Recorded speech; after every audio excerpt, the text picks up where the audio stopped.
Dear students, last video में हमने देखा था what is matter, characteristics of matter and different states of matter, solid, liquid, gas.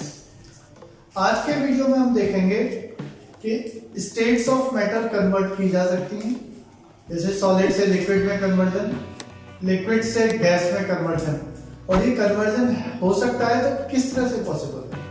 तो पहले हम इससे पहले कुछ डिस्कस कर लेते हैं, देख लेते हैं चीजों को। हमने सॉलिड में देखा था कि the particles are tightly packed. Particles जो है ना एक ऑर्डर में है, देयर इज ऑर्डर, सब लाइन से है और एक क्लोज है, ठीक है। इसका मतलब ये था कि यहाँ inter particle force is very high force है, इसलिए वो मूव नहीं कर पा रहे, बड़े क्लोज हैं। Inter particle space is very less, space काफी कम है। तो इससे क्या फायदा हुआ, इनकी डेफिनेट शेप हो गई और डेफिनेट वॉल्यूम हो गया। जब पास पास है तो हमने लास्ट वीडियो में देखा था कि रिजिडिटी आ गई, कंप्रेस नहीं हो सकती, ठीक है। अब लिक्विड के केस में हमने देखा था कि इंटर पार्टिकल स्पेस थोड़ा इंक्रीज हो गया है, इसका मतलब इनके बीच में इंटर पार्टिकल फोर्स वीक हो।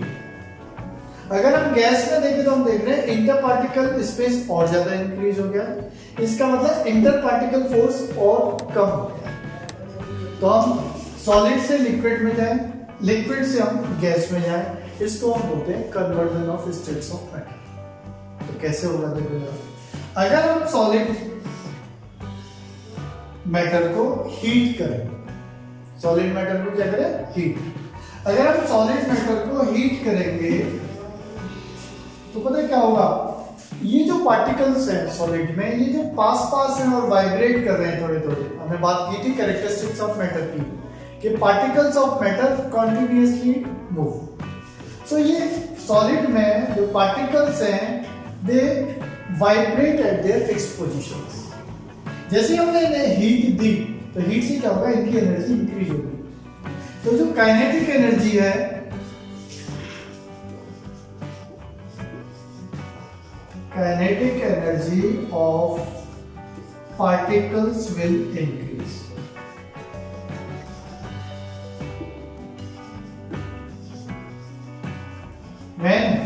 when we provide the heat to the solid। उससे क्या होगा, जैसे काइनेटिक एनर्जी इंक्रीज करेगी तो जो वाइब्रेशन है वो थोड़े से इंक्रीज हो जाएंगे। इसका मतलब क्या है, ये जो पार्टिकल्स हैं दे विल मूव फर्दर, दूर दूर जाने लगेंगे, दूर दूर जाने लगेंगे तो there will be one point of temperature. एक ऐसा टेम्परेचर होगा जब हम हीट दे रहे हैं, at that they will go far away and they will be free to move. Now they are not at fixed positions, these particles can move randomly in different directions. Then we say that solid matter is started to get converted into the liquid. Liquid में आ गया, इसका मतलब liquid में आते वक्त क्या हुआ है, काइनेटिक एनर्जी पार्टिकल्स की इंक्रीज हो गई है। काइनेटिक इंक्रीज हुई है तो उससे क्या हुआ है, उनके बीच में जो अट्रैक्शन फोर्स था, इंटर पार्टिकल फोर्स जो था वो कमजोर हो गया। कमजोर इन द सेंस वो kinetic energy is giving the capability to overcome the inter particle force and that is allowing these particles to move freely. Now they are not at fixed positions. जैसे हमने देखा ice, ice की एक definite shape होती है। अब ice को हमने मेल्ट कराया तो ये क्या बन गया, वाटर। वाटर पे हमने देखा है कि वाटर के मॉलिक्यूल मूव करते रहते हैं, हिलता रहता है ना पानी, इसका मतलब उसके मॉलिक्यूल्स मूव कर रहे हैं। इसका मतलब है उसके पार्टिकल्स के बीच का जो इंटर पार्टिकल स्पेस है वो इंक्रीज हो गया है और उनकी काइनेटिक एनर्जी भी इंक्रीज हो गई है। Now they are not at fixed position, they are allowed to move because they kinetic energy is increased. How? Because we have given the heat. Because we have given the heat. अब देखो यहाँ पे क्या कहते हैं, जैसे ice को हमने हीट किया तो ये किसमें आ गई, वाटर में।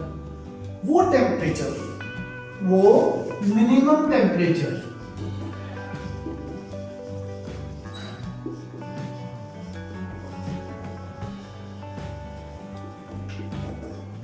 Minimum temperature at atmospheric pressure, ध्यान दीजिएगा,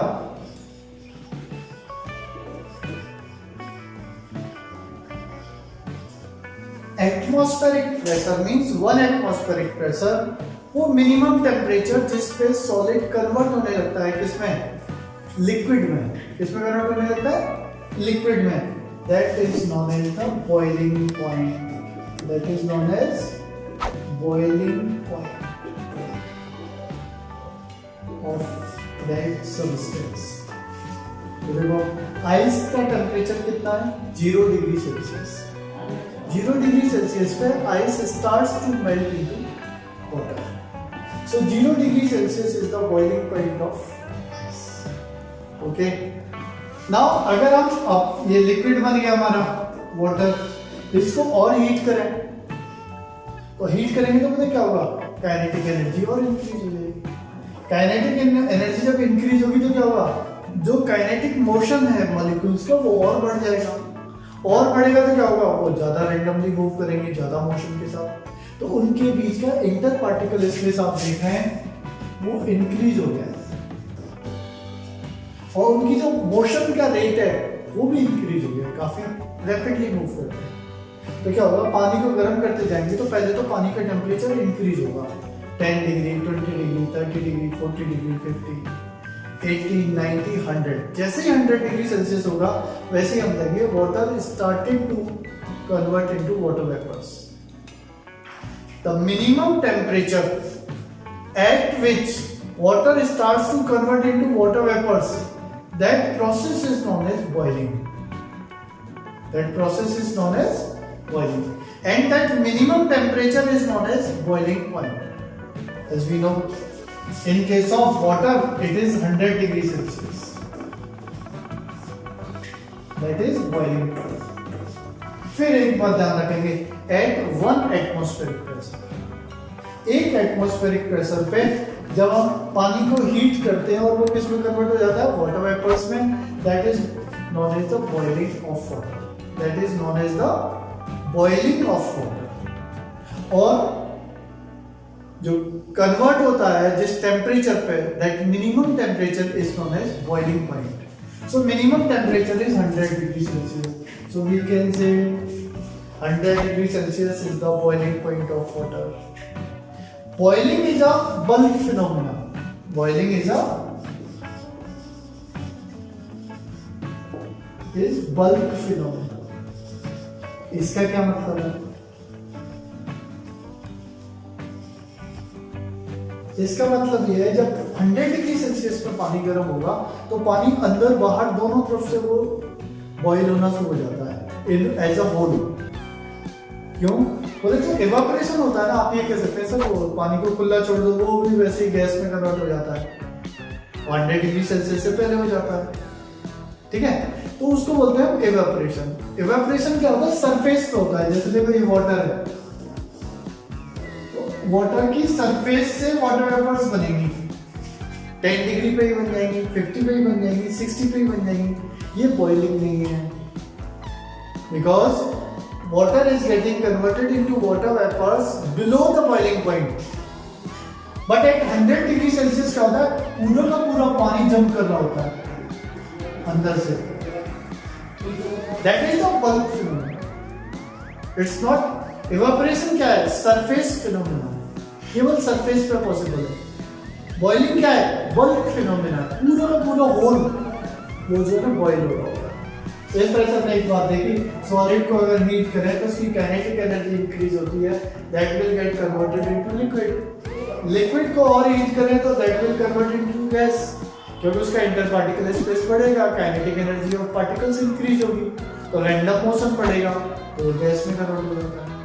अब बोले रिवर्स करें तो एक आपने पानी वाटर वेपर्स एक कंटेनर में, देखो एक कंटेनर में आपने बहुत सारे वाटर वेपर्स इकट्ठे कर दिए। अब आप क्या करें, इसकी कूलिंग करें, कूलिंग करेंगे तो वाटर वेपर्स क्या आएंगी, कंडेंस होंगी। कंडेंस होने से क्या होगा, they will get converted into liquid, पानी बन के नीचे सेटल हो जाएंगी। अब उसको पानी को उठा के आपने क्या किया, फ्रीजर में रख दिया।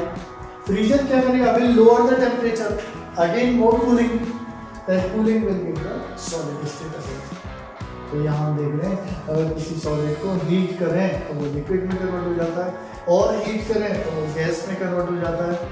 अगर गैस को कूलिंग करें तो फिर से लिक्विड में आ जाएगा, लिक्विड को कूलिंग करें तो फिर से सॉलिड स्टेट में आ जाएगा। ये बात आपको समझ आई? इस तरह से हम सॉलिड से लिक्विड, लिक्विड से गैस में कन्वर्जन कर सकते हैं।